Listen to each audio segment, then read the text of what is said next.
muso serantolantana minnu si ma tɛmɛ san 17 kan olu degeli karamɔgɔ 30 muso 22 cɛ 8 olu ye kalan sɔrɔ ka bɔ fédération ni FIFA yɔrɔ a kɛra juin kalo tɛmɛnen tile 28 ka taa bila tile 30 san 2024 na Bamakɔ. Aminata Sogodogo ale ye kalanfa ye an k'a lamɛn. Musolanci la i bɛ base dilan fɔlɔ n'o ye denmisɛnninw ye ka yɛlɛ n'u ye dɔɔni dɔɔni musotolanci da sankɔrɔta il faut k'an ka championnat filanan sɔrɔ n'o ye denmisɛnninw yɛrɛ mun fɔ minnu si bɛ dan bɛ san 17 la i tɛ se ka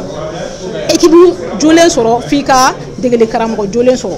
donc degeli karamɔgɔ jolen bɛ sɔrɔ ni formation t'a dɔn k'o labɛn sabati donc avec FIFA y'o fédération malienne dɛmɛ o musakaw n'o fɛn bɛɛ la. Minnu ye kalan in sɔrɔ u nisɔndiyara kosɛbɛ kosɛbɛ an ka mɔgɔ 2 lamɛn. Ne tɔgɔ ye Damaris Sayi ka bɔ Mopti san 5-6 ɲɔgɔn de b'a la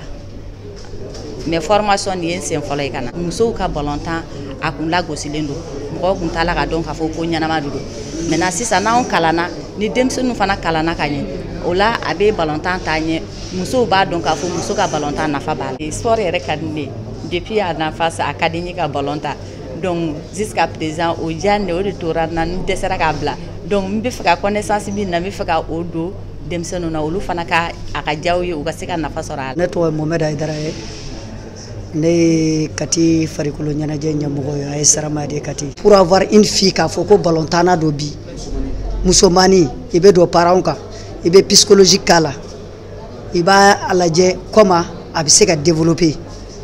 donc bi an mago bɛ mun na fédération bɛ ka na ni mun ye ka formation caya connaissance bɛ caya équipe nationale bɛ réussir diyagoya o ye diyagoya an bɛ